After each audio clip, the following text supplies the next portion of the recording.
Olá, saudações a você, querido inscrito e ouvinte, que está a prestigiar o meu trabalho. Na audição de hoje um conto de Machado de Assis, nomeado O Caso Barreto. Publicado no ano de 1892. Por gentileza, se o meu trabalho lhe trouxe agrado, deixe seu like e se inscreva no canal. Caso obteve uma experiência de desagrado, deixe nos comentários, pois a vossa avaliação será considerada e aplicada. Desde já, agradeço pela preferência e desejo-lhe uma excelente audição. O Caso Barreto. Senhor Barreto, não falte amanhã, disse o chefe de seção, olhe que temos de dar essa cópia ao ministro. Não falto, venho cedo. Mas, se vai ao baile, acorda tarde. Não, senhor, acordo cedo. Promete? Acordo cedo, deixe estar, a cópia fica pronta. Até amanhã. Qualquer pessoa menos advertida afirma logo que o amanuense Barreto acordou tarde no dia seguinte, e engana-se. Mal tinham batido as 6 horas, abriu os olhos e não os fechou mais. Costumava acordar às 8:30 ou 9 horas, sempre que se recolhia às 10 ou 11 da noite, ou mais, andando em teatros, bailes, ceias e expedições noturnas, acordava geralmente às 11 horas da manhã. Em tais casos, almoçava e ia passar o resto do dia na charutaria do Brás, Rua dos Ouríveis.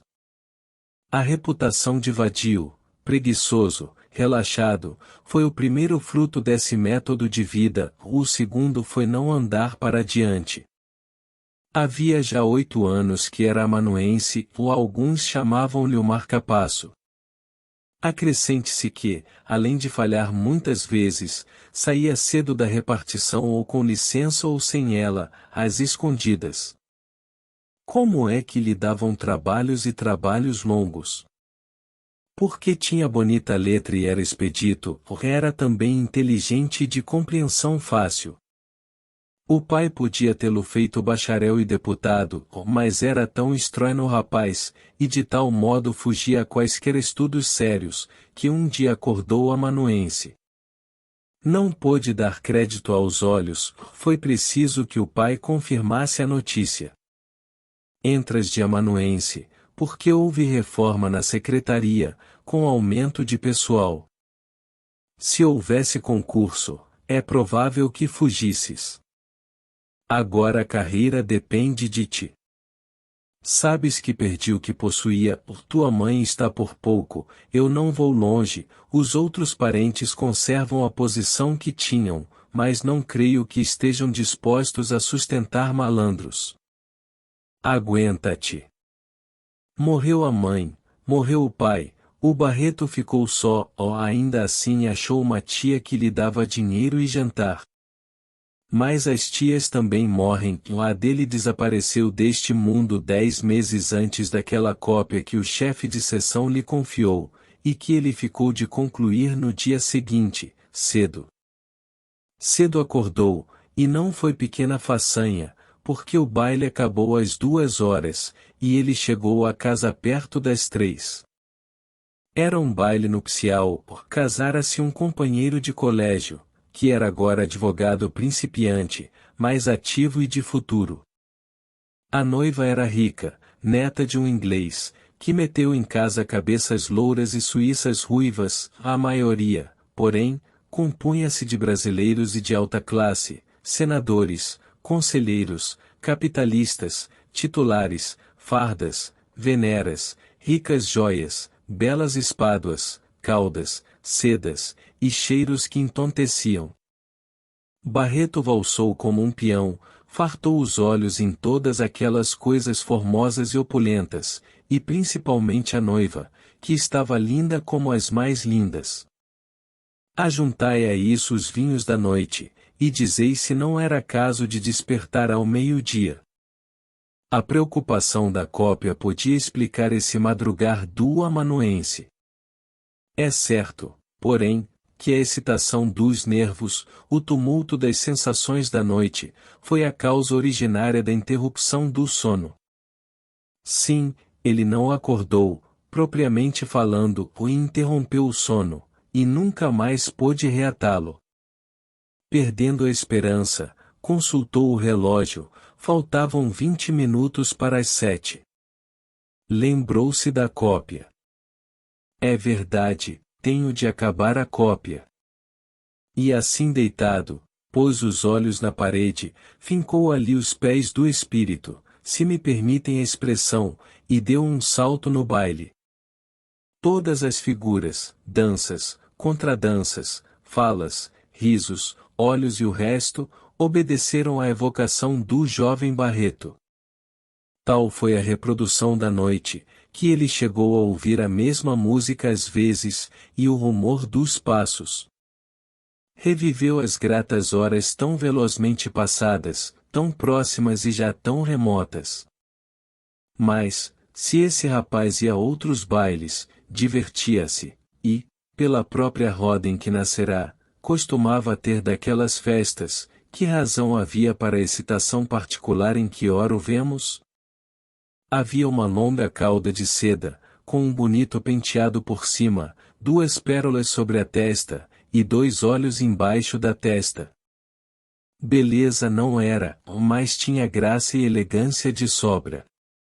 Perdei a ideia de paixão, se atendes, pegai-na de um simples encontro de salão, um desses que deixam algum sulco, por dias, às vezes por horas, e se desvanecem sem grandes saudades. Barreto dançou com ela, disse-lhe algumas palavras, ouviu outras, e trocou meia dúzia de olhares mais ou menos longos. Entretanto, não era ela a única pessoa que se destacava no quadro, vinham outras, começando pela noiva, cuja influência no espírito do amanuense foi profunda, porque lhe deu a ideia de casar. Se eu me casasse? Perguntou ele com os olhos na parede. Tinha 28 anos, era tempo. O quadro era fascinador, aquele salão, com tantas ilustrações, aquela pompa, aquela vida, as alegrias da família, dos amigos, a satisfação dos simples convidados, e os elogios ouvidos a cada momento, às portas, nas salas, e magnífica festa. A noiva é linda, ó casamento feliz! Que me diz a este baile? Ó! Esplêndido!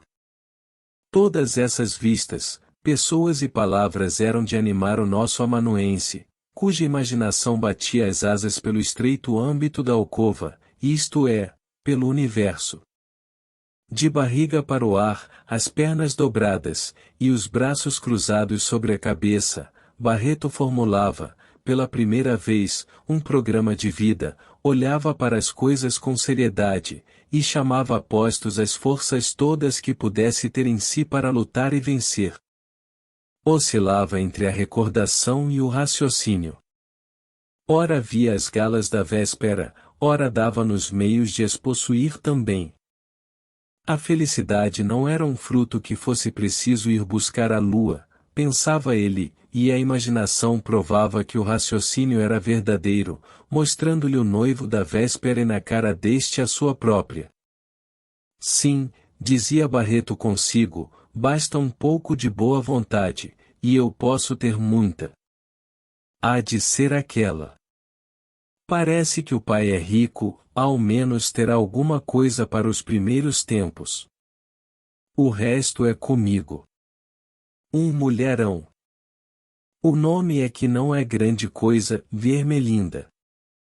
O nome da noiva é que é realmente delicioso, Cecília.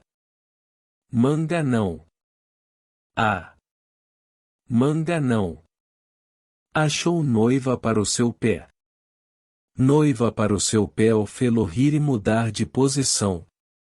Voltou-se para o lado, e olhou para os sapatos, a certa distância da cama. Lembrou-se que podiam ter sido roídos das baratas, esticou o pescoço, viu o verniz intacto, e ficou tranquilo. Mirou os sapatos com amor, ou não só eram bonitos, bem feitos, mas ainda acusavam um pé pequeno, coisa que lhe enchia a alma. Tinha horror aos pés grandes, pés de carroceiro, dizia, pés do diabo.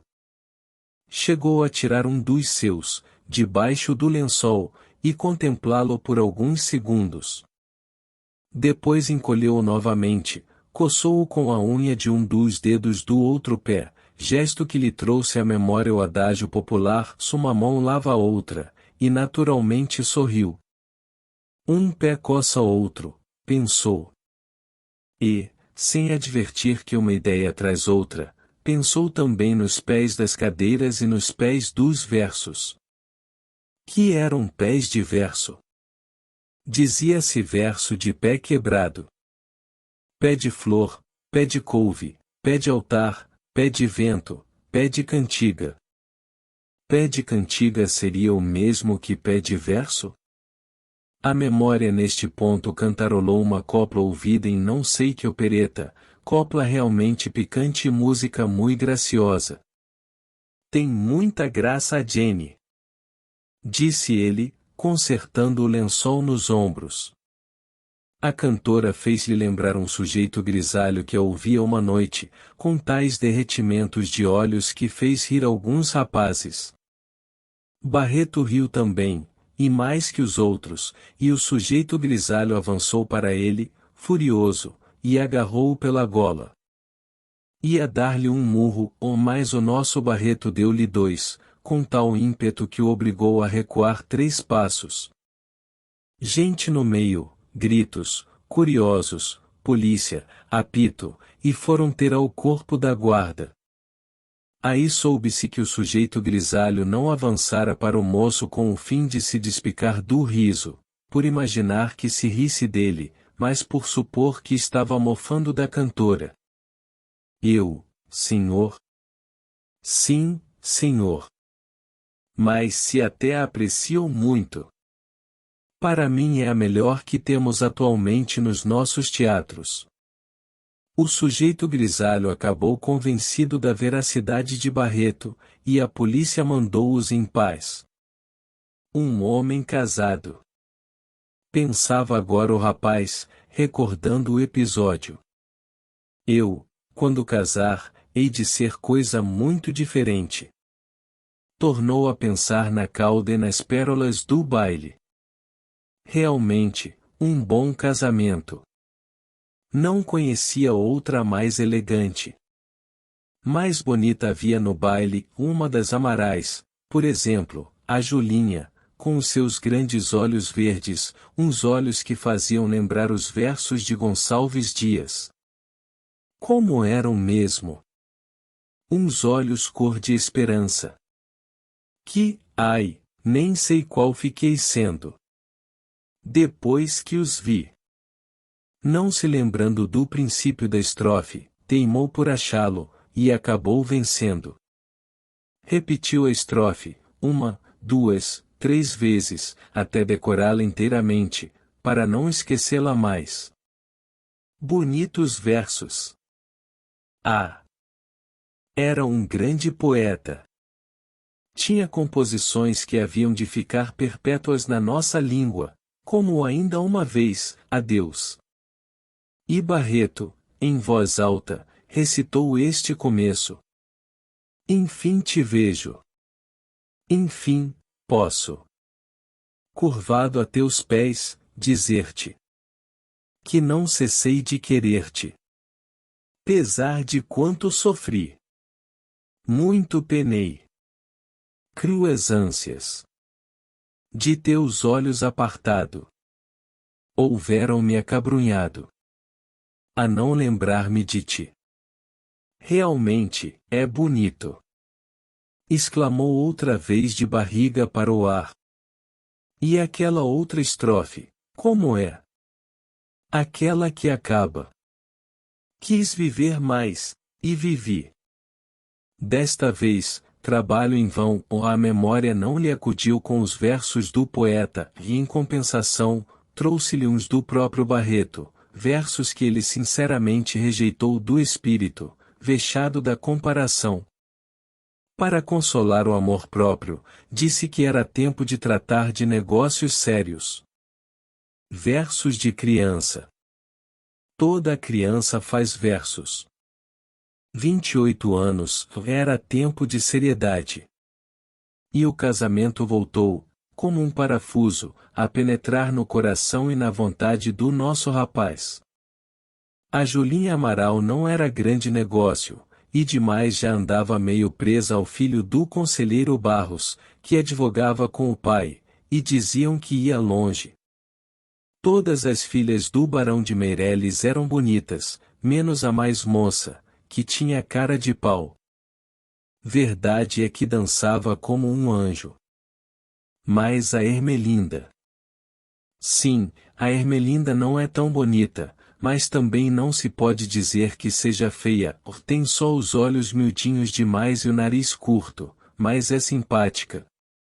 A voz é deliciosa. E tem graça, o ladrão, quando fala.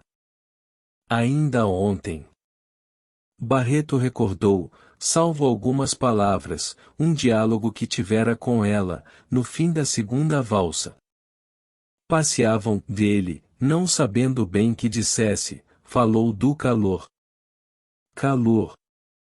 Disse ela admirada. Não digo que esteja quente, mas a valsa agitou-me um pouco. Justamente, acudiu a moça, e em mim produziu efeito contrário, ou estou com frio. Então, constipou-se. Não, é costume antigo. Sempre que valso, tenho frio. Mamãe acha que eu vim ao mundo para contrariar todas as ideias. O senhor espanta-se? Seguramente. Pois a agitação da valsa. Aqui temos um assunto, interrompeu Ermelinda, era o único modo de tirar alguma coisa do calor. Se concordássemos, estava esgotada a matéria. Assim, não, teimo em dizer que valsar faz frio. Não é má ideia. Então, se eu lhe disser que valsa muito mal. Eu acredito o contrário. E provo, e concluiu ela, estendendo-lhe a mão. Barreto cingiu-a ao turbilhão da valsa. De fato, a moça valsava bem, o que mais impressionou o nosso amanuense, além da elegância, foi o desembaraço e a graça da conversação. As outras moças não são assim, disse ele consigo, depois que a conduziu a uma cadeira. E ainda agora repetia a mesma coisa. Realmente, era espirituosa. Não podia achar melhor noiva, de momento, ao menos, o pai era bom homem, ou não o recusaria por ser amanuense. A questão era aproximar-se dela, ir à casa, frequentá-la, parece que eles tinham assinatura no teatro lírico. Vagamente lembrava-se de lhe haver ouvido isso, na véspera, e pode ser até que com intenção. Foi intencional. Os olhares que ela lhe lançou traziam muita vida. Ermelinda. Bem pensado, o nome não era feio. Ermelinda. Ermelinda. Não podia ser feio um nome que acabava pela palavra linda. Ermelinda. Barreto deu por si a dizer alto. Ermelinda. Assustou-se, riu-se, repetiu. Ermelinda. Ermelinda. A ideia de casar fincou-se-lhe de vez no cérebro. De envolta com ela vinha de figurar na sociedade por seus próprios méritos. Era preciso deixar a crisálida de amanuense, abrir as asas de chefe. Que é que lhe faltava? Tinha inteligência, prática, era limpo, não nascerá das ervas. Bastava energia e disposição. Pois ia tê-las.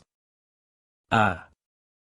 Por que não obedecer aos desejos do pai, formando-se, entrando na Câmara dos Deputados? Talvez fosse agora ministro. Não era de admirar a idade, 28 anos, não seria o primeiro.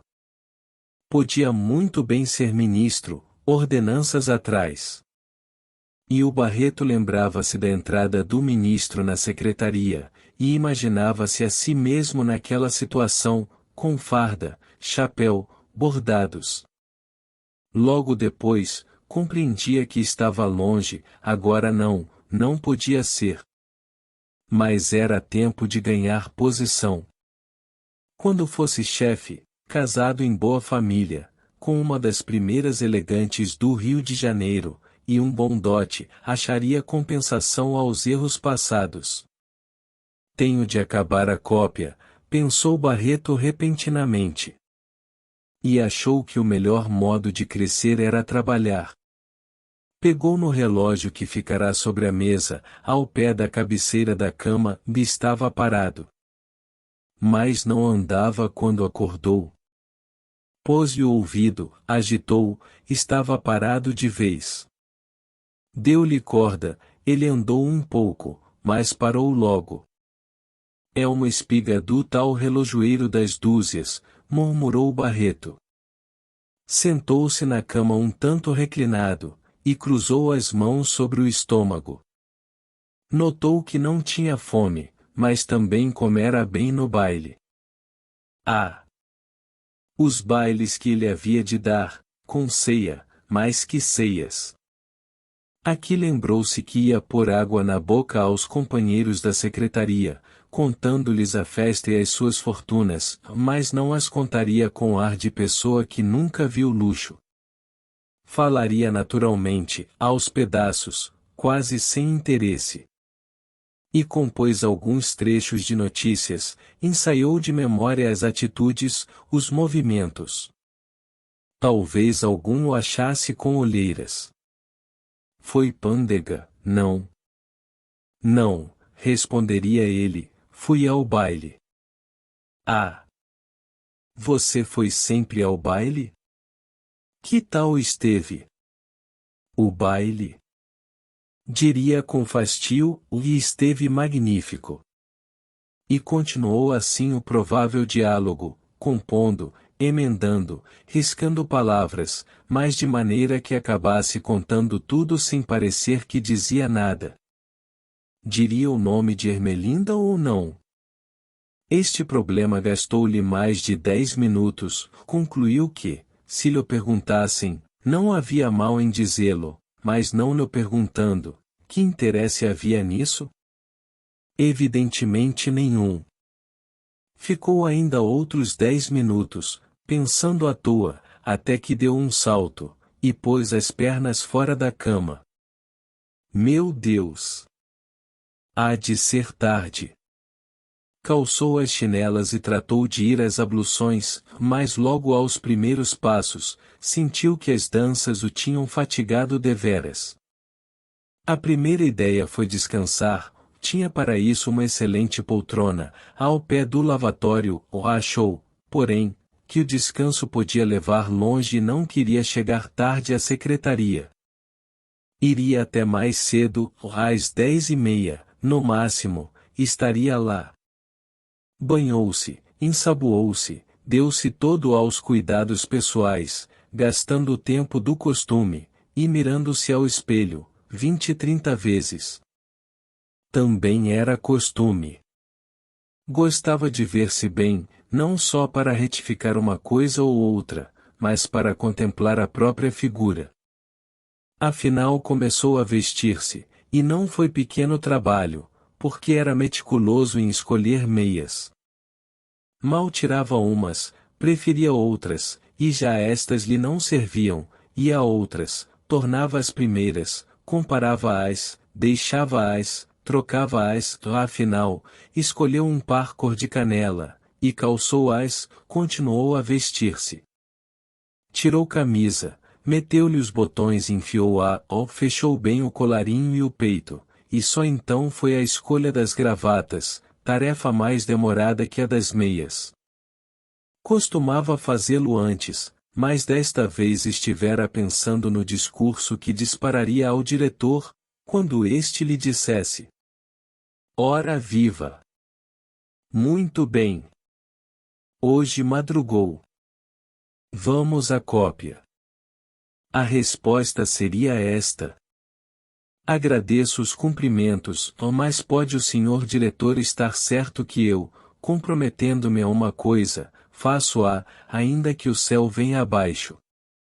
Naturalmente, não gostou do final, porque torceu o nariz, e emendou: comprometendo-me a uma coisa, hei de cumpri-la fielmente. Isto é que o distraiu, a ponto de vestir a camisa sem ter escolhido a gravata. Foi às gravatas e escolheu uma, depois de pegar, deixar, tornar a pegar e a deixar umas 10 ou 11. Adotou uma de seda, cor das meias, e deu o laço. Reviu-se então longamente no espelho, e foi às botas, que eram de verniz e novas. Já lhes tinha passado um pano, era só calçá-las. Antes de as calçar, viu no chão, atirada por baixo da porta, a Gazeta de Notícias. Era o uso do criado da casa. Levantou a Gazeta e ia pô-la na mesa, ao pé do chapéu, para lê-la ao almoço, como de costume, quando deu com uma notícia do baile. Ficou pasmado. Mas como é que podia a Folha de Manhã noticiar um baile, que acabou tão tarde? A notícia era curta, e podia ter sido escrita antes de terminar a festa, à 1h da noite. Viu que era entusiástica, e reconheceu que o autor havia estado presente. Gostou dos adjetivos, do respeito ao dono da casa, e advertiu que entre as pessoas citadas figurava o pai de Ermelinda. Insensivelmente sentara-se na poltrona, e indo dobrar a folha, deu com estas palavras em letras grandes: horrível. 7 mortes. A narração era longa, entrelinhada, começou a ver o que seria, e, em verdade, achou que era gravíssimo. Um homem da Rua das Flores matara a mulher, 3 filhos, um padeiro e 2 policiais, e ferir a mais 3 pessoas. Correndo pela rua fora, ameaçava a toda a gente, e toda a gente fugia, até que 2 mais animosos puseram-se-lhe em frente, um com um pau, que lhe quebrou a cabeça. Escorrendo sangue, o assassino ainda corria na direção da Rua do Conde, aí foi preso por uma patrulha, depois de luta renhida. A descrição da notícia era viva, bem feita, o Barreto leu-a 2 vezes, depois leu a parte relativa à autópsia, um pouco por alto, mas demorou-se no depoimento das testemunhas. Todas eram acordes em que o assassino nunca dera motivo de queixa a ninguém. Tinha 38 anos, era natural de Mangaratiba, e empregado no Arsenal de Marinha. Parece que houve uma discussão com a mulher, e 2 testemunhas disseram ter ouvido ao assassino: desse tratante não há de voltar aqui. Outras não acreditavam que as mortes tivessem tal origem, porque a mulher do assassino era boa pessoa, muito trabalhadeira e séria, e inclinaram-se a um acesso de loucura. Concluía a notícia dizendo que o assassino estivera agitado e fora de si, à última hora ficará prostrado, chorando, e chorando pela mulher e pelos filhos. Que coisa horrível! Exclamou Barreto. Quem se livra de uma destas? Com a folha nos joelhos, fitou os olhos no chão, reconstruindo a cena pelas simples indicações do noticiarista. Depois, tornou a folha, leu outras coisas, o artigo de fundo, os telegramas, um artigo humorístico, 5 ou 6 prisões, os espetáculos da antevéspera, até que se levantou de repente lembrando-se que estava perdendo tempo. Acabou de vestir-se, escovou o chapéu com toda a paciência e cuidado, pô-lo na cabeça diante do espelho, e saiu. No fim do corredor, reparou que levava a Gazeta, para lê-la ao almoço, mas já estava lida. Voltou, deitou a folha por baixo da porta do quarto e saiu à rua. Dirigiu-se para o hotel em que costumava almoçar, e não era longe. Ia apressado para desforrar o tempo perdido, mas não tardou que a natureza vencesse, e o passo tornou ao de todos os dias. Talvez a causa fosse a bela Ermelinda, porque, havendo pensado ainda uma vez no noivo, a moça veio logo, e a ideia do casamento meteu-se-lhe no cérebro. Não teve outra até chegar ao hotel. Almoço, almoço, depressa, disse ele sentando-se à mesa. Que há de ser? Faça-me depressa um filé e uns ovos. O costume. Não, não quero batatas hoje. Traga petit pois. Ou batatas mesmo, venha batatas, mas batatas miudinhas. Onde está o jornal do comércio? O criado trouxe-lhe o jornal, que ele começou a ler, enquanto lhe faziam o almoço. Correu a notícia do assassinato. Quando lhe trouxeram o filé, perguntou que horas eram. Faltam 10 minutos para o meio-dia, respondeu o criado. Não me diga isso! Exclamou o Barreto espantado. Quis comer as carreiras, ainda contra o costume, despachou efetivamente o almoço o mais depressa que pôde, reconhecendo sempre que era tarde. Não importa, prometera acabar a cópia, iria acabá-la. Podia inventar uma desculpa, um acidente, qual seria? Doença, era natural demais, natural e gasto, e estava farto de dores de cabeça, febres, embaraços gástricos. Insônia, também não queria. Um parente enfermo, noite velada? Lembrou-se que já uma vez explicará uma ausência por esse modo. Era meia hora depois do meio-dia, quando bebeu o último gole de chá. Ergueu-se e saiu. Na rua parou. A que horas chegaria? Tarde para acabar a cópia. Para que ir à secretaria tão tarde? O diabo fora o tal assassinato, 3 colunas de leitura. Maldito bruto! Matar a mulher e os filhos. Aquilo foi bebedeira, de certo. Assim reflexionando, ia o Barreto, caminhando para a Rua dos Ouríveis, sem plano, levado pelas pernas, e entrou na charutaria do Brás. Já lá achou 2 amigos. Então, que há de novo? Perguntou ele, sentando-se. Tem passado muito rabo de saia? Fim. Esta foi a obra narrada deste vídeo. Uma vez mais, agradeço pela preferência. Caso lhe tenha agradado, curta, se inscreva e compartilhe. Se algo não lhe agradou, escreva nos comentários pois a sugestão será aplicada. Um grande abraço a você, querido inscrito e ouvinte. Até a próxima!